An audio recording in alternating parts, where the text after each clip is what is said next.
ഈ നാണമില്ലാത്തവർക്ക് നാണം മറക്കാൻ പോയാൽ ഇതായിരിക്കും അവസ്ഥ. പ്രിയപ്പെട്ടവരെ, അസ്സലാമു അലൈക്കും വറഹ്മത്തുള്ളാഹി തആല വബറകാതുഹു.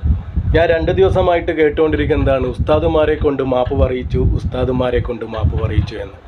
അപ്പോൾ ഉസ്താദുമാരെ കൊണ്ട് മാപ്പ് പറയിപ്പിക്കണമെങ്കിൽ എന്തായിരിക്കും സംഭവം, അത് ഏത് ഉസ്താദുമാരായിരിക്കും എന്ന് എനിക്കൊരു ഡൗട്ടുണ്ടായിരുന്നു. അങ്ങനെ എനിക്ക് 2-3 പേര് ഈ ഒരു വീഡിയോ അയച്ചു തന്നു, ഉസ്താദുമാരെ കൊണ്ട് മാപ്പ് പറയിപ്പിക്കുന്ന ഒരു രംഗം. ശരിക്കും പറഞ്ഞാൽ കണ്ടപ്പം വല്ലാത്തൊരു സങ്കടം തോന്നി. ആദ്യം തന്നെ കൈ കൂക്കാൻ പാടില്ല, എന്നാലും മാപ്പ് പ്ലീസ്. ഞാൻ ഇത് അൻഷിഫിനോടാണ്, എന്നോട് പൊരുത്തപ്പെടണം. എങ്ങനെ മാപ്പ് പറയണമെന്ന് എനിക്കറിയില്ല. എല്ലാവരും പിടിച്ചിട്ട് വീട് ചെയ്യുന്നവരൊക്കെ പോയിട്ട് മാന്തി പഠിക്കാൻ നിന്ന് കഴിഞ്ഞാൽ ഞാൻ ചൊറിയുമ്പോൾ എന്നെ മാന്തി പൊളിക്കും. അതങ്ങനെയാണ് ഇപ്പോൾ ഉണ്ടായിട്ടുള്ളത്. അതുകൊണ്ട് ഇൻഷാ അല്ലാഹ് അൻഷിഫ് മണിക്കൂറിനോട് വീണ്ടും വീണ്ടും വീണ്ടും ഞാൻ പറയാണ്, മാപ്പ് എനിക്ക് പൊരുത്തപ്പെട്ട് തരിക.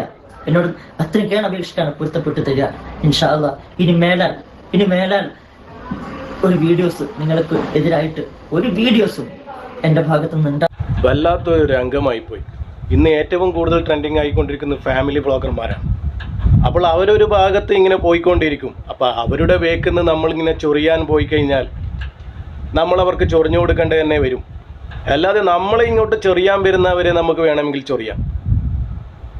അവരെ പോയിട്ട് ചൊറിഞ്ഞാൽ ഇതായിരിക്കും അവസ്ഥ. അങ്ങനെ ഈ ഉസ്താദിൻ്റെ മാപ്പ് കഴിഞ്ഞു. ഇനി അടുത്ത ഉസ്താദ്. മാനസികമായിട്ട് വളരെ പ്രയാസത്തിലാണുള്ളത്. ഇപ്പോൾ ഒരു മരണം നടന്നുകൊണ്ട് തന്നെ പിന്നെ ഞാനിങ്ങനെ ഒരു വീഡിയോ ചെയ്യുന്നത് വളരെ വിഷമം കൊണ്ടാണ്. അതായത് നമ്മൾ കുറേ ആൾക്കാർ കുറ്റം പറയുന്നു. സത്യത്തിൽ ഞാൻ ഈ തൊപ്പിയും ഈ താടിയും വെച്ചിട്ട് ഇങ്ങനെ പറയുമ്പോൾ കുറ്റം പറയുന്ന എന്ന് വെച്ചാൽ അത് അതിര് വിട്ടുപോയി എന്നുള്ളതാണ് ഏറ്റവും വലിയൊരു ഖേദകരക്ഷണം ഉണ്ടാവും, സ്വാഭാവികമായിട്ടുണ്ടാവും. അപ്പോൾ നിരുപാധികം ഞാൻ ക്ഷമ ചോദിക്കുകയാണ്. അൻഷിഫ് മൂണിക്കൽ പ്രത്യേകിച്ച് ഞാൻ എന്തായിട്ടുണ്ടാവും, ഭാര്യനെയും കൂടി ചേർത്ത് പറഞ്ഞിട്ടുണ്ടാവും.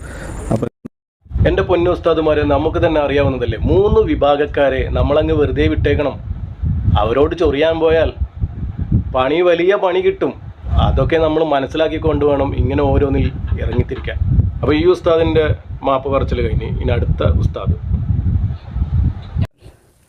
എന്നോട് എൻ്റെ ഒരു സുഹൃത്ത് പറഞ്ഞ്, നിങ്ങളെന്തിനാ ഈ ഫാമിലി വ്ളോഗ് ചെയ്യുന്ന ആളുകൾ എന്തിനാ നിങ്ങൾ റിയാക്ട് ചെയ്യുന്നത്? എന്തിനാ നിങ്ങൾ അവർ വ്യക്തിപരമായ പിന്നെ അവർ ഫാമിലിയായിട്ട് ചെയ്യുന്ന കാര്യങ്ങളല്ലേ, അവരും പഠിച്ചോനായിക്കോട്ടെ, അതല്ലെങ്കിൽ അവർ പിന്നെ ചെയ്തോട്ടെ എന്നുള്ള കോലത്തിൽ നമ്മളതിന് റിയാക്ട് ചെയ്യും. നോമ്പൊക്കെയല്ലേ വരുന്നത്. അപ്പോൾ അൻഷിഫ് മൂനിക്കലിനോട് പറയാനുള്ളത്, അൻഷിഫ് മൂനിക്കലെ, എൻ്റെ വീഡിയോ കൊണ്ട് വല്ല പിന്നെ ബുദ്ധിമുട്ടുകളും പ്രയാസവും അതല്ലെങ്കിൽ പൊരുത്തക്കേടുകളും വന്നു പോയിട്ടുണ്ടെങ്കിൽ ഞാൻ ക്ഷമ ചോദിക്കുന്നു, പൊരുത്തപ്പെടണം. എൻ്റെ പൊന്നുസ്താദെ, ഞാനൊരു കാര്യം പറയട്ടെ. ഈ ഫാമിലി ബ്ലോഗർമാർക്ക് ഇന്ത്യൻ നിയമപ്രകാരം വിലക്കൊന്നുമില്ല. അപ്പോൾ നമ്മൾ ഒരുപാട് ശ്രദ്ധിക്കേണ്ട കാര്യം തന്നെയല്ലേ ഇത്. ഇന്ത്യൻ നിയമപ്രകാരം ഇവർക്ക് വിലക്കൊന്നും ഇല്ലാത്ത സ്ഥിതിക്ക് നമ്മൾ ഒരുപാട് ശ്രദ്ധിക്കേണ്ട കാര്യമല്ലേ ഇത്. അവരെ നമ്മൾ പിന്തുടർന്ന് അവരെ വിമർശിച്ച് അവരെ ഹറാസ്മെൻറ്റ് ചെയ്താൽ വലിയ ശിക്ഷയാണ് ഉസ്താദെ. അപ്പോൾ നമുക്ക് പറയാം, മതപരമായിട്ട് നമുക്ക് പറയാം ഇസ്ലാം നിയമപ്രകാരം തെറ്റാണ് എന്ന്.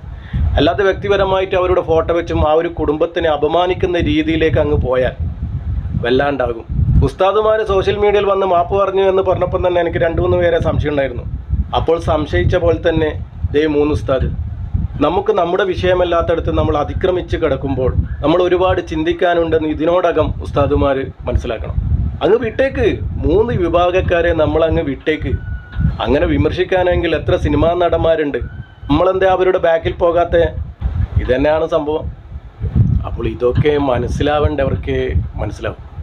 വെറുതെ ബാക്കിൽ നിന്ന് പോയി കടി വാങ്ങിച്ചു എന്ന് തന്നെ വേണം പറയാൻ. അപ്പോൾ അടുത്ത തന്നെ നല്ല വീഡിയോ ആയി കാണാം. അസ്സലാമു അലൈക്കും വറഹ്മത്തുള്ളാഹി തആല വബറകാതുഹു.